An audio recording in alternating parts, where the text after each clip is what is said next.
Bismillahirrahmanirrahim. Assalamualaikum warahmatullahi taala wabarakatuh. Nabda hadzal majlis bi qiraati ummul kitab Al-Fatihah.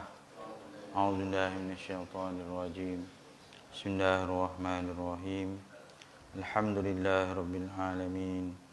Ar-Rahmanir Rahim. Maliki yaumiddin. Iyyaka na'budu wa iyyaka nasta'in. Ihdinas siratal mustaqim.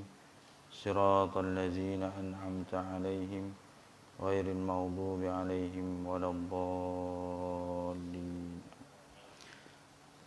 Alhamdulillahirabbil alamin.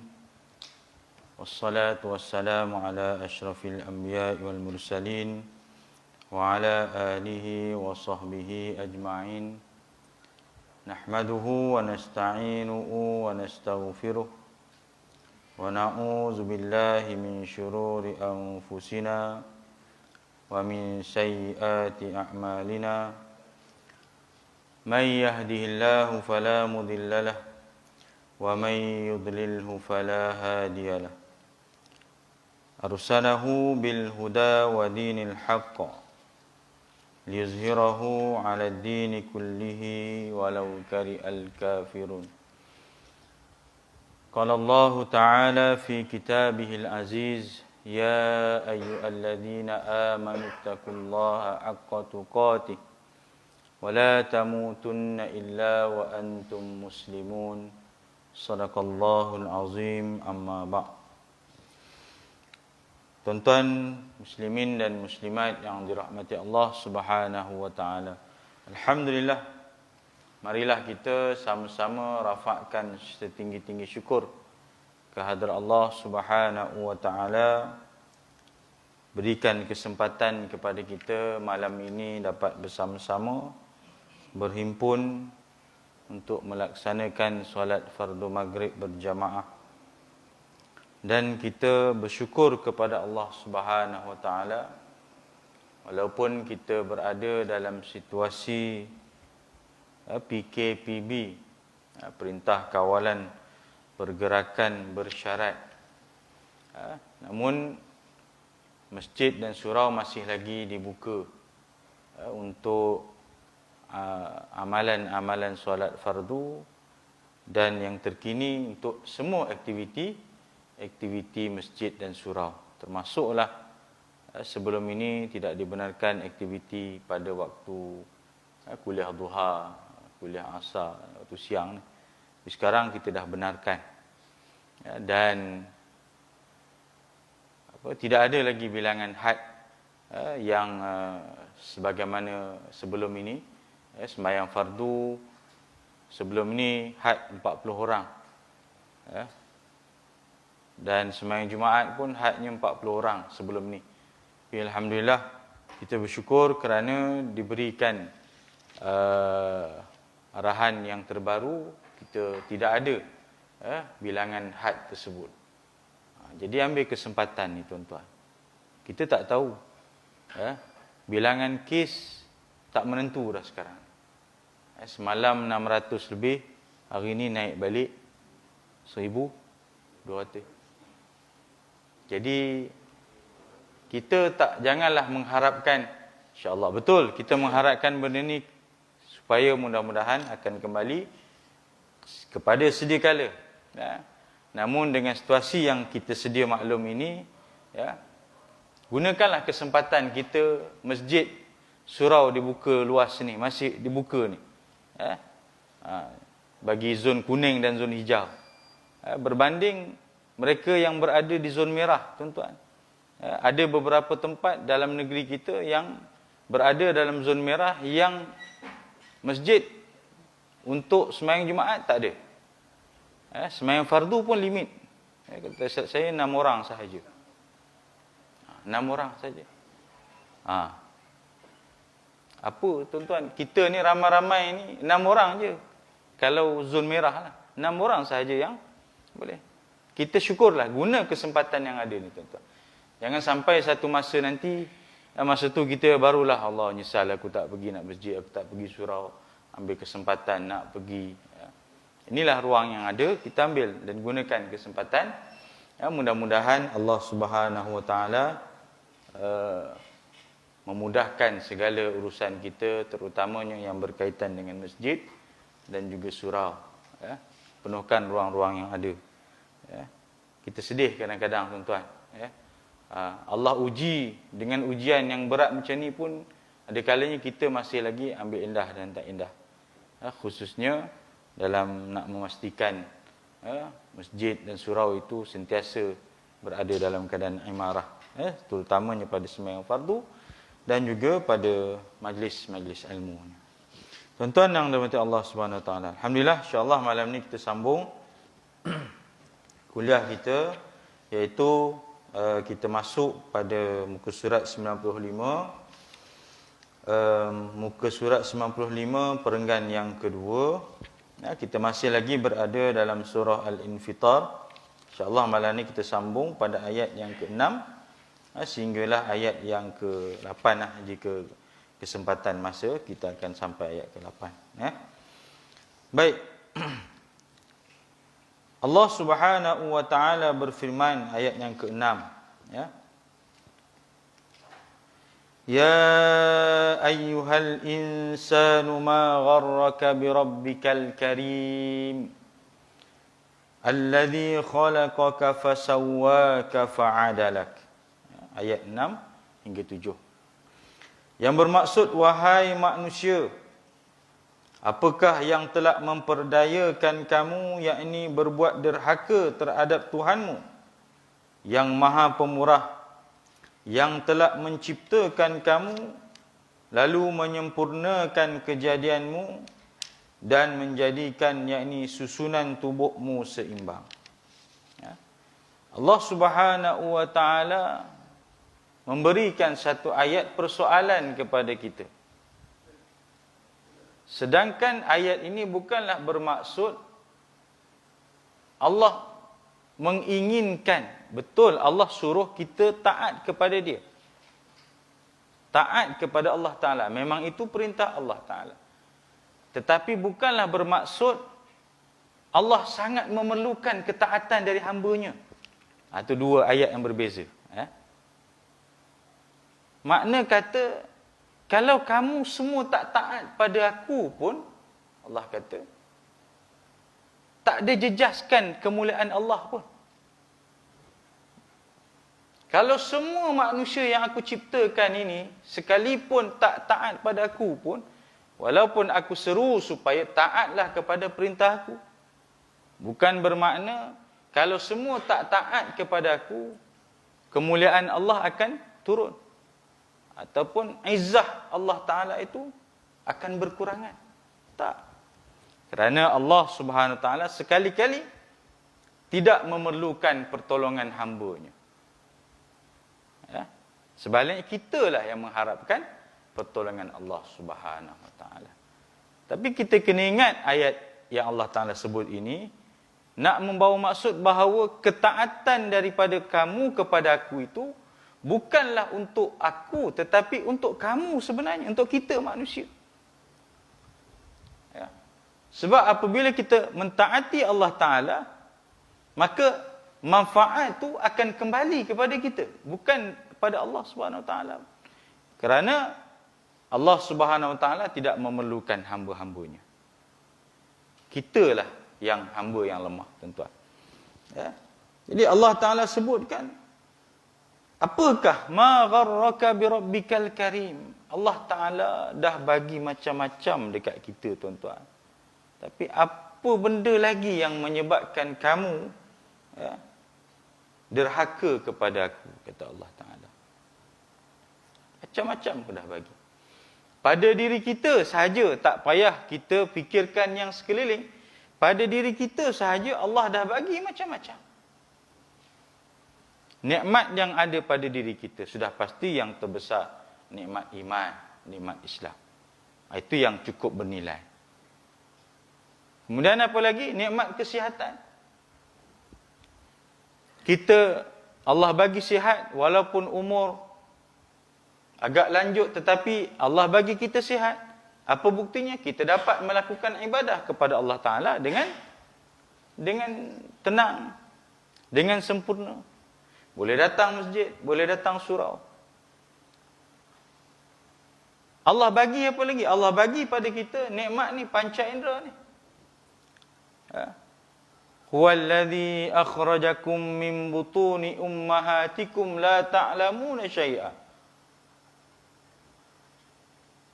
Dialah yang mengeluarkan kamu daripada perut ibu kamu dalam keadaan kamu tak tahu apa-apa pun. Kita tak tahu apa. Lahir-lahir tu kita tak tahu apa. Nangis saja. La ta'lamu syai'a. Kemudian apa? Wa ja'ala lakumus sam'a wal absara wal afida. Allah kurniakan, Allah bagi kepada kita apa dia? Pendengaran, penglihatan dan juga hati. Allah kurniakan kepada kita. Besar manfaat pendengaran, besar manfaat penglihatan, besar manfaat hati yang Allah Ta'ala bagi kepada kita tu. Jadi apa lagi yang kamu nak? Kenapa lagi ada di kalangan manusia yang ingkar kepada Allah Ta'ala? Ini persoalan daripada Allah Subhanahu Wa Ta'ala. Tuan-tuan, kadang-kadang kita terleka dengan dunia. Kita lalai dengan dunia. Antara beberapa perkara menyebabkan kita derhaka kepada Allah Ta'ala. Antaranya yang pertama, kita lalai dengan dunia ini. Kita lalai dengan dunia. Kita lalai dengan kerja kita. Kita lalai dan leka dengan pangkat kita. Kita lalai dan leka dengan harta kita. Kita lalai dan leka dengan kemewahan dan keseronokan di dunia ini. Allah Ta'ala sebutkan, falamma nasu ma dhukiru bihi fatahna alaihim abwaba kulli syai'. Apabila manusia lupa, nasu ma dhukiru bihi, lupa untuk mengingati aku, fatahna alaihim abwaba kulli syai'. Allah Ta'ala buka segala pintu-pintu kemewahan. Ni nak cerita kita lalai. Apabila kita dah lupa dengan Allah Ta'ala, kita tak taat dengan Allah Ta'ala, kita jauh dengan Allah Ta'ala, Allah buka. Jauh sebab apa? Sebab kita leka dengan dunia tadi. Fatahna alaihim abwaba kulli syai'. Aku buka pintu-pintu kemewahan dunia ni kepada dia. Sebab dia dah lupa. Hatta iza farihu, sampai dia rasa gembira, seronok dengan kemewahan-kemewahan yang ada. Tak kira lah dengan harta ke, dengan pangkat ke, dengan dunia yang dia ada tu, dia seronok. Seronok, tuan-tuan. Kita minta berlindung dengan Allah Ta'ala. Doalah, tuan-tuan. Ujian Allah Ta'ala ni berbagai-bagai. Tak boleh tang ni, dia uji tang ni. Tak boleh tang macam-macam. Syaitan ni dia akan cucuk macam-macam. Jangan kita rasa kita dah sentiasa hadir ke masjid, kita dah rasa kita dah sentiasa sembahyang berjamaah, kita dah rasa sentiasa hadir majlis ilmu, kita dah rasa cukup hebat dah. Jangan, tuan-tuan. Kerana barangkali itu juga sebenarnya ujian untuk kita. Syaitan boleh cucuk kita macam-macam cara. Kazalika ja'alna likulli nabiyyin aduwan syayatinal insi wal jin. Demikianlah kami jadikan setiap daripada kita ni, daripada umat Nabi ini, aduan, ada musuhnya. Manusia dan juga jin. Syayatinal insi wal jin. Yang mana tugasnya syaitan ini, yuhi ba'duhum ila ba'din zukhrufal qawli ghurura. Dia akan bisikkan kepada kita perkara-perkara dusta, perkara-perkara yang dosa, perkara-perkara yang tak elok, supaya nampak macam elok. Dia boleh tukar benda tak elok jadi elok. Dan akhirnya kita terpedaya dan kita hanyut dengan godaan syaitan, tuan-tuan. Kita sentiasalah beringat kepada Allah Subhanahu Wa Taala. Hatta iza fari'u bima utu akhaznahum baghtatan fa idza mublisun. Bila kita dah rasa seronok dengan keduniaan, kita dah gembira, lalai kita dah hanyut dengan dunia, maka sampai satu masa Allah sebut kami timpakan kepada mereka secara mengejut. Apa-apalah. Mungkin ujian, mungkin dalam bentuk musibah, mungkin dalam bentuk dia lari daripada jalan Allah Subhanahu Wa Taala. Fa izahum mublisun, dan mereka pun berputus asa. Akhirnya mereka berputus asa dengan Allah Subhanahu Wa Taala. Ini kita hati-hati tuan-tuan. Jaga hati kita supaya Allah Taala tidak bolak-balikkan hati kita. Kita dah kekal ni tuan-tuan, dah kekal istiqamah datang ke masjid, dah kekal istiqamah mengaji, dah kekal istiqamah datang awal sembahyang berjamaah. Doalah supaya Allah istiqamahkan kita, dan doalah supaya Allah tetapkan hati kita. Ya muqallibal qulub, tsabbit qulubana ala dinika wa ala ta'ati. Wahai Tuhan yang membolak-balikkan hati manusia, kau tetapkanlah, tetapkanlah hati kami ini pada jalan agamamu, wa ala ta'ati, dan pada ketaatan. Kita doalah tuan-tuan. Kita tak pasti pengakhiran kita macam mana. Kita belum sampai ke jalan penamat lagi. Kita tak pasti tuan-tuan. Jadi sebab itu sentiasa kita bergantung harap kepada Allah Subhanahu Wa Taala.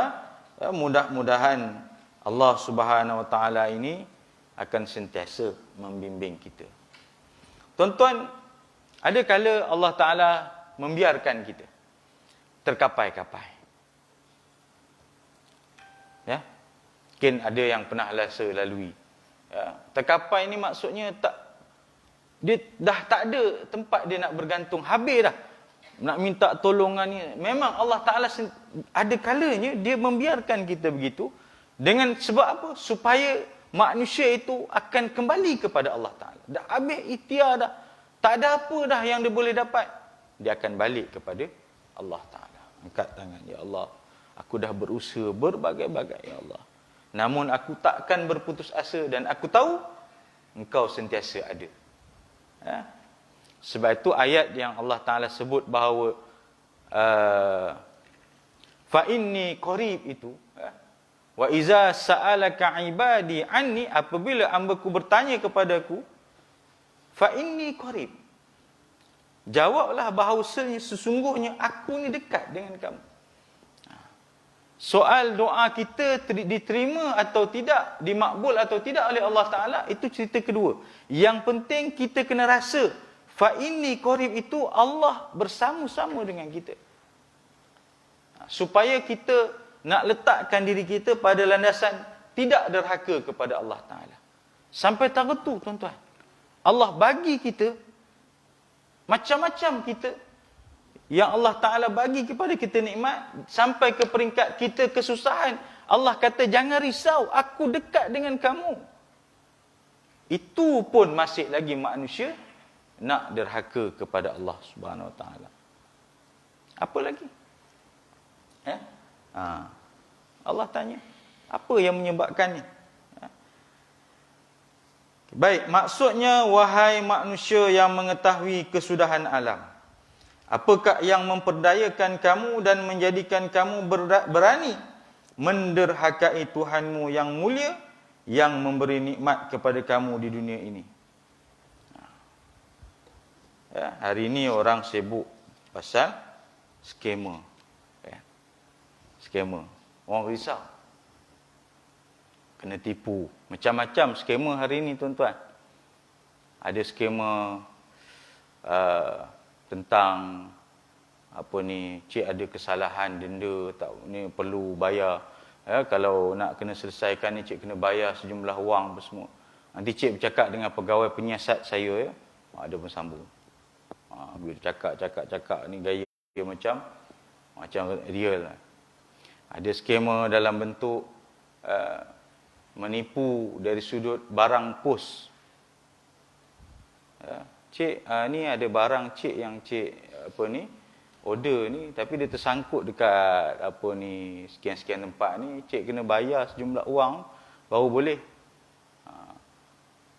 Ada skema dalam bentuk menyamar Ada pernah kena. Gambar profil kita yang kita guna kat WhatsApp ke, kita guna kat Facebook ke, dia ambil gambar kita, dan gambar tu siapa-siapa boleh ambil, boleh copy, save, kemudian dia bubuh save dekat satu nombor baru, letak gambar kita. Kena pula gambar yang memang orang percaya, ustaz pula kan, gambar imam pula, kan imam nipu pula. Dia tengok gambar profil, Assalamualaikum Tuan Haji, minta maaf ganggu malam-malam ni Tuan Haji.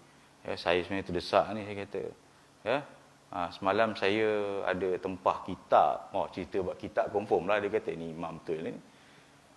Saya tempah kitab 10 kotak. Kebetulan pula ada emergency duit saya ni, ada apa? Ada orang pinjam. Jadi saya pun terdesak nak bayar duit kitab tu. Dia nak segera pula malam ni. Haji boleh tak tolong transfer kejap kat kita pun tengok, ni imam kot. Beli kitab lagi kan. Yang percaya. Yang terpedaya. Tapi ramai yang dah tahulah modus operandi ni. Sampai kadang-kadang dia pusing pula balik skamer tu. Skamer tu pula di-scam kan. Tapi apa yang saya nak cerita tuan-tuan, bukan soal scam tu, skamer tu, ialah itu satu permainan dalam dunia realiti hari ini dalam orang melakukan jenayah. Yang kita nak tengok perumpamaan tu, kita lupa sebenarnya skamer yang paling besar siapa tuan-tuan? Skamer yang paling besar. Siapa? Kita dah kata scam yang menipu gitu, ni lah skamer ni menipu. Tuan-tuan, kita jangan lupa yang paling besar, yang ramai orang terpedaya dengan skamer itu siapa dia? Manusia. Siapa skamernya? Syaitan, iblis. Memang kerja dia menipu daya manusia. Sebab itu yang Allah Ta'ala sebut, kenapa ramai yang derhaka kepada aku, apa yang menyebabkan kamu terpedaya sehingga kamu derhaka kepada aku, Allah kata. Antara lain yang terbesar ialah ni, terpedaya dengan skema yang terbesar ni, syaitan ni lah. Kita lupa, kita duk kecoh skema yang di luar, kita lupa skema yang paling dahsyat, tipu daya syaitan. Berapa ramai? Berapa ramai yang terpedaya? Kerana harta dunia, kumpul harta dunia, lupa untuk akhirat. Kerana kesibukan kerja, sampai tak ada masa langsung untuk agama Allah Ta'ala.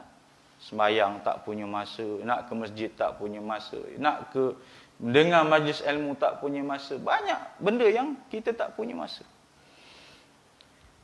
Sebab itu kita jangan lupa skema yang terbesar tu.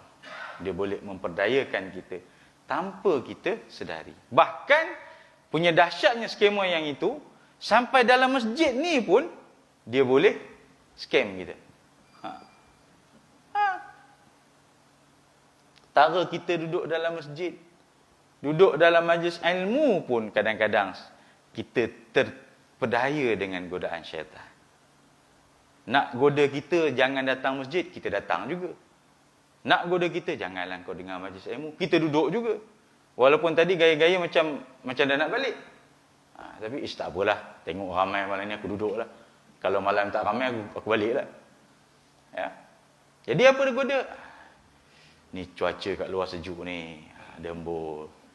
Tak apa, Nabi kata kalau tidur dalam majlis ilmu pun dapat pahala. Terpedaya. Simple aja. Banyaklah kalau kita nak cerita. Sebab itu lagi bahaya, tipu dayanya. Dan itu tak salah, memang kerja syaitan begitulah kerjanya. Kitalah tinggal lagi nak memperkuatkan keimanan kita, jangan terikut jejak langkah syaitan dan tipu dayanya, tuan-tuan. Baik. Apakah yang memperdayakan kamu dan menjadikan kamu berani menderhakai Tuhanmu yang mulia, yang memberikan nikmat kepada kamu di dunia ini? Apa nikmat dia? Dia telah menjadikan kamu daripada air mani Padahal sebelum ini kamu tidak pernah wujud. Tuan-tuan, sebab itu asal usul kejadian kita ni daripada benih ni, kalau ikutkan tak adalah nilai apa sangat, tuan-tuan. Benih manusia berasal, Nabi Adam berasal dari tanah. Kita manusia yang selepasnya berasal daripada air mani, min nutfah. Ayam ini daripada telur kan. Telur ayam ada harga tak? Ada. Mahal. Ada omega lagi. Benih manusia ada. Bukan saya nak cerita benda tak senonoh. Saja nak buat perumpamaan. Benih manusia. Sebab itu, daripada setitis air mani, Allah jadikan kita sehingga rupa bentuk yang sempurna. Apa lagi nikmat? Allah sebut, wa fi anfusikum afala tubsirun. Pada diri kamu, adakah kamu tak fikir? Macam-macam. Pendek kata, tak berbaloi lah sebenarnya kalau kita nak derhaka walau sesaat pada Allah Ta'ala. Walau sesaat pun. Tak ada kemunasabahan langsung pun kita boleh derhaka pada Allah Ta'ala. Memang tak ada pun. Sebab macam-macam yang ada pada diri kita, kesempurnaan itu. Kalau tengok sistem tubuh badan manusia secara kompleks, yang ini kita nampak secara luaran. Secara kompleks, dalaman. Dengan jantung fungsinya, mata ni fungsinya dikaji dari sudut yang lebih detail, korneanya, apalagi sampai ke peringkat ni, kelopak mata yang di luar ni pun ada fungsi kesempurnaan Allah cipta. Bukan Allah cipta saja-saja. Termasuk dalaman ni, sistem saraf yang terlalu kompleks, yang kita kata Allahu Akbar. Kalau kita pergi sampai ke peringkat itu fikirnya, dia kata, siapalah kita ni, tuan-tuan, di hadapan Allah Ta'ala, yang Allah bagi dah macam-macam dah kepada kita. Baik, Allah menjadikan kamu sempurna serta lengkap dengan bentuk yang paling baik, mempunyai anggota-anggota yang sesuai dan harmonis serta seimbang. Itu baik kata tadi. Pada diri kamu, adakah kamu tidak berfikir? Fi anfusikum afala tubsirun. Tengok anggota tubuh badan kita ni, yang kita boleh gerakkan apa semua ni, semua Allah ciptakan dengan sistem yang cukup kompleks. Yang cukup kompleks. Kalau tengok dia punya ada sistem saraf manusia. Maknanya kalau kata kita buanglah semua ni, tulang ke apa benda semua ni, tinggal saraf-saraf je tu. Saraf-saraf, macam kita kata urat-urat yang sambung setiap bahagian tu, cukup kompleks, tuan-tuan. Cukup halus, cukup, kita kata 100% lah. Kita fikir sampai begini, Allah Ta'ala ciptakan keseimbangan kepada manusia. Sistem jantung tu ada injap masuk, injap keluar. Sistem apa lagi, perkumuhan, makanlah apa benda pun sampai dalam nanti dia akan proses, akhirnya yang zat akan diserap, yang sisa-sisa akan dibuang. Sistem yang terlalu kompleks. Allah cipta dengan penuh keseimbangan. Sebab itu nilaian bagi setiap anggota badan manusia ni mahal, harganya di dunia ni mahal. Sebab itu diwawarkan untuk menderma organ. Menderma organ. Ceritanya mana-mana kawan-kawan kita yang hilang fungsi mana-mana organ dalam badan dia. Tak kira lah buah pinggang ke, jantung mungkin dah fungsinya dah tak berapa kuat, terpaksa pakai mechanical punya, apa lagi, tangan ke, kaki patah. Semuanya itu bila hilang nikmat tu, baru kita akan rasa betapa bernilainya penciptaan Allah Ta'ala sesuatu anggota tu kepada kita. Jadi hargai tuan-tuan nikmat-nikmat Allah Subhanahu Ta'ala. Kamu juga dibekalkan dengan panca indera yang terdiri daripada pendengaran dan penglihatan serta kemampuan berfikir dan daya untuk faham. Dalam Al-Quran, rangkai kata tiga kalimah ini diulang sebanyak 132 kali.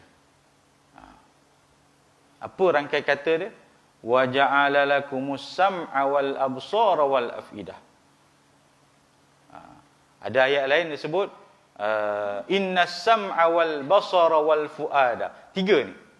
Mungkin baris berbeza sikitlah, tapi kalimah 3 ini sentiasa dirangkaikan 3, digabung 3 ni dalam satu ayat. Diulang sebanyak lebih kurang 132 kali. 3 ni. Kita selalu akan jumpa sam'a wal absara wal afidah. Innas sam'a wal basara wal fuad. Sama, maksudnya tiga-tiga tu sama. Apa dia? Penglihatan, pendengaran, sam'a, pendengaran telinga lah. Wal absar, penglihatan mata, afidah, hati. Kalau rajin tuan-tuan kira lah. Kalau rajin lah. Tapi saya baca tu ada bacaan dia kata diulang mana-mana dalam Al-Quran sebanyak 132 kali. Nak cerita betapa besar dan pentingnya 3 komponen anggota utama dalam badan. Telinga, sebut di sini tadi kan, yang terdiri dari pendengaran dan penglihatan. Pendengaran, penglihatan. Kerana apa? 2 inilah sumber sesuatu untuk masuk ke dalam hati. Hati akan berfikir, membuat sesuatu terhadap apa yang dilihat. Barulah akan bertindak anggota badan. Baguslah tempat ni. Jom kita pergi. Jom. Tengok. Dengar orang cakap tempat ni bagus. Mata pun tengok, betul bagus. Jom kita pergi. Ya. Sebab itu jaga 3 anggota utama ni. Yang paling besar hatilah, sebab hati ni ibarat enjin. Sebab itu selalu orang alim pesan, dia kata, tuan-tuan, kita sentiasalah sucikan hati kita ni sekurang-kurangnya dengan memperbanyakkan istighfar. Sambil-sambil duduk, sambil-sambil drive, sambil-sambil tak ada buat apa, istighfar. Kerana dia akan menyucikan hati kita. Apabila hati kita suci daripada dosa, jangankan dosa yang jauh, dosa yang depan mata pun dia tak akan lakukan. Jangankan dosa yang jauh. Ada orang sanggup melakukan dosa walaupun susah nak buat dosa tu. Bila kita dah bersih hati kita, jangankan dosa yang jauh, jangankan dosa yang susah, dosa yang depan mata pun dia takkan sentuh dan takkan buat. Itu kalau hatinya dicucikan. Tapi kalau kata hatinya tidak suci, hatinya tidak bersih dengan dosa-dosa, sentiasa gelap hatinya, jangankan yang di hadapan mata, dosa tu ada di hadapan mata, dosa yang jauh pun dia sanggup buat usaha untuk buat, apatah lagi yang di hadapan mata. Pesan orang-orang alim, untuk guru dia kata, kita cubalah sentiasa menyucikan hati kita. Baik, perkataan wahai manusia dalam ayat ini secara lebih tepat merangkumi semua orang yang melakukan maksiat. Kerana khususnya sesuatu sebab itu tidak mencacatkan atau menghalang umumnya sesuatu lafaz. Oleh itu yang diguna pakai ialah maksud umum lafaz, bukannya khusus sebab yang melatari turunnya sesuatu ayat itu. Ayat ini Allah tuju untuk semua manusia. Semua manusia. Bila sebut ya ayyuhal insan, maknanya semua dari kalangan kita. Kerana mendurhakai Allah Ta'ala ni siapa-siapa pun ada. dari kalangan manusia ini. Lebih jauh Allah Ta'ala menyifatkan dirinya dalam ayat ini dengan sifat mulia dan sifat pemurah. Sifat mulia ini boleh menyebabkan seseorang terpedaya dengannya. Oleh itu orang-orang bijak ada berkata antara ciri-ciri kemuliaan seseorang itu ialah buruknya adab para pelayannya. Oleh itu kemuliaan mungkin menjadi sebab kepada keadaan terpedaya. Ya. Sebenarnya Allah menyesali sikap manusia yang terpedaya itu ialah kerana manusia tidak tahu bahawa kemuliaan dan sifat pemurah Allah lahir daripada hikmahnya. Maksud dia beginilah tuan-tuan. Memang Allah Ta'ala itu bersifat yang maha mulia, pemurah. Allah bagi. Ya, ada kalanya walaupun dia dosa, melakukan keingkaran kepada Allah, Allah bagi lagi. Allah tidak tarik sekelip mata. Allah sebut wala yahsabanna Allah ghafilan amma ya'maluz zalimun innama yuakhiruhum liyaumin taskhasu fihi al-absar. Janganlah kamu menyangka bahawasanya Allah Taala lalai terhadap apa yang dilakukan oleh orang zalim. Ramai saja pelaku-pelaku maksiat ni tuan-tuan. Dalam usaha kita memerangi COVID-19 ni, kita dah usaha dah macam-macam. SOP-nya, vaksin belum lagi lah. Ya, dalam proses. Jangan lupa, di pesan Menteri Agama, bahawa mungkinlah ada dari kalangan kita, ini adalah ujian daripada Allah Ta'ala. Mungkin dari kalangan kita ada yang melakukan dosa dan maksiat. Marilah kita sama-sama di samping berdoa, tinggalkanlah dosa dan maksiat. Kita tak tahu tuan-tuan. Kerana musibah ini, kerana tangan-tangan manusia yang melakukan keingkaran kepada Allah Ta'ala. Walaupun secara logik, mungkin tak ada kaitan. Apa kaitan ni orang buat maksiat dengan virus ni? Betul.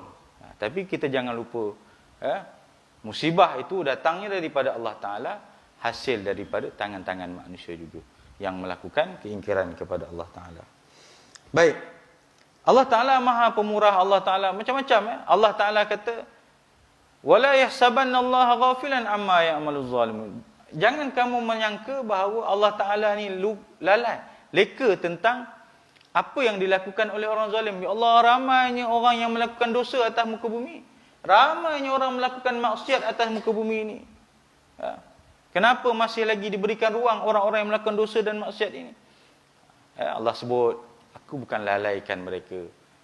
Tetapi Allah sebut, innama yuakhiruhum liyaumin taskhasu fihil absar.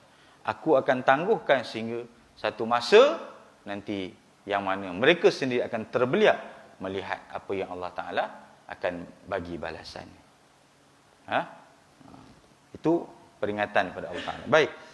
Maksud yang disebut tadi, macam inilah tuan-tuan. Mungkin manusia yang mengatakan, Allah tu kan maha pengampun. Takkanlah kita buat dosa macam ni pun. Jadi akhirnya, dia mengambil ruang Allah Ta'ala maha pemurah, Allah maha pengampun itu, dia buatlah suka hati dia. Tak apa sampai masa Allah terima lah taubat kita. Tak apa kita buat je apa-apa pun. Nanti sampai masa Allah kan maha pemurah, Allah bagi. Allah sayang hamba-Nya. Menyebabkan akhirnya dia lari. Itu maksud dia gitu. Maknanya, manusia terpedaya dengan kemuliaan Allah Ta'ala bukan maksudnya kesilapan Allah. Tetapi kesilapan kita membiarkan diri kita memahami maksud Allah bersifat pemurah. Allah bersifat maha penyayang. Allah bersifat maha pengampun kepada hamba-Nya. Kita yang salah faham terhadap sifat-sifat Allah Ta'ala itu. Menyebabkan kita membiarlah. Tak apa. Akhirnya, kita terus hanyut dengan derhaka kepada Allah Subhanahu Wa Ta'ala. Baik, ada pendapat mengatakan bahawa manusia telah diperdaya oleh seterunya yang menguasainya, iaitu syaitan. Pendapat lain pula mengatakan bahawa manusia telah terpedaya dengan kemaafan Allah kerana dia tidak membalasnya dengan serta-merta untuk kali pertamanya. Ni. Terpedaya dengan manusia ni terpedaya. Allah kan maha pengampun. Yang kita sebut, Allah maha pengampun. Tak, kita enjoy lah. Relax lah. Sampai masa kan kita bertaubat lah. Takkan Allah tak terima taubat kita? Kerana kita silap faham tentang Allah Maha Pengampun itu. Kita terus leka dan lalai dengan kedurhakaan kepada Allah Subhanahu Wa Taala. Bukan membawa maksud memberi ruang, tak apa kamu buat jelah apa pun. Yang penting nanti kamu bertaubat. Bukan maksudnya begitu, tuan-tuan. Ya. Kerana kita dah lalai dan terpedaya dengan yang disebut tadi, yang menguasai kita iaitu syaitan. Baik, firman Allah seterusnya, ayat yang ke-8.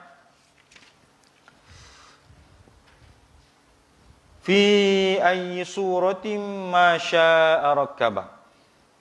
Yang bermaksud dalam bentuk apa sahaja yang dikehendakinya, dia menyusun tubuhmu.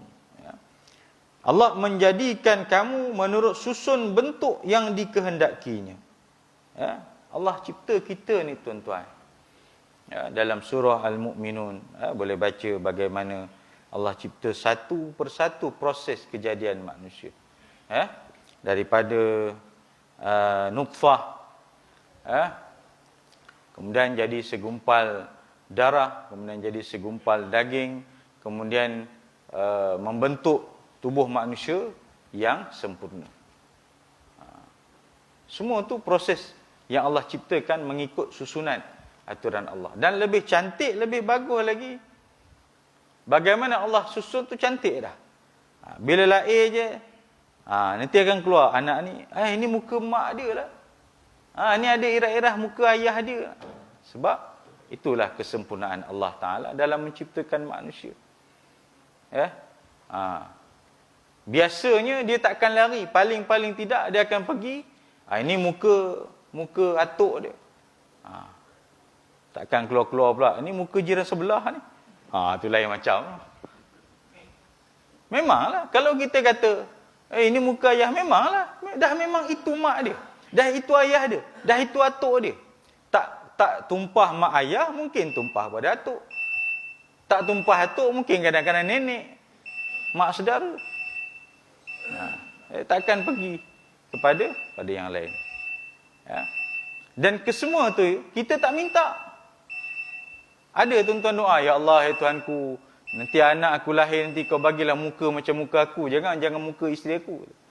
Tak minta pun. Tapi bila lahir, Allah akan jadikan sempurna benda itu. Sempurna. Tang mata ni mata macam ayah dia. Tang dagu ni sebiji macam mak dia. Tapi tang bila dia belajar tak berapa nak cerdik macam ayah dia. Itu contoh jelah. Jadi tuan-tuan, Allah ciptakan manusia ini memang dah sempurna dah. Tak ada cacat cela, tuan-tuan, tak ada cacat celanya. Sebab kita tak ada siapa yang boleh cipta lagi. Walaupun orang duk kata nak buat klon manusia. Benda lain orang boleh buat lah. Sayur, buah, telur, beras. Boleh cipta sebiji macam tu. Tapi manusia tak ada lagi. Habis tinggi robot je lah. Ada robot yang dicipta untuk peneman hidup. Robot. Dia bentuk manusia muka masa. Bolehlah mungkin bercakap. Tapi robot lah, robot. Dijual untuk peneman manusia. Bukan isteri pun. Peneman duduk. Pelik manusia ni. Sampai macam tu, tuan-tuan. Ada. Sampai peringkat macam tu. Jangan sampai peringkat robot dicipta untuk berkahwin dah lah. Tapi dengar macam ada juga yang ke arah itu. Ni cuma orang yang jauh menyimpang punya pemikiran lah. Sampai ke peringkat itu. Kahwin dengan robot. Buat apa? Apa yang dapatnya? Baik, Allah ciptakan kamu dengan perawakan yang paling tampan dan cantik. Sebab itu jangan kita hina siapa-siapa sekalipun, tuan-tuan. Apa pun rupa yang dia lahir, itu ciptaan Allah Ta'ala. Walaupun zahir ni kita kata cacat ke, tak sempurna, itu juga termasuk dalam sifat-sifat kesempurnaan Allah Ta'ala. Bermaksud apa? Allah boleh cipta manusia sekehendaknya. Maksudnya itu dalam kesempurnaan sifat-sifat Allah Ta'ala lagi. Cuma kita je yang berpandangan negatif. Inilah, bila orang dah cakap masa mengandung dulu, jangan mancing. Mancing juga, kan dah? Nampak? Pandai kita ni. Ya, mengait-ngaitkan. Ya. Kau dulu masa mengandung ni, kau ada bunuh ular ke apa? Tengok anak kamu bersisik macam ular. Ya. Tak ada siapa yang buat ni tuan-tuan. Tak ada pula mak ayah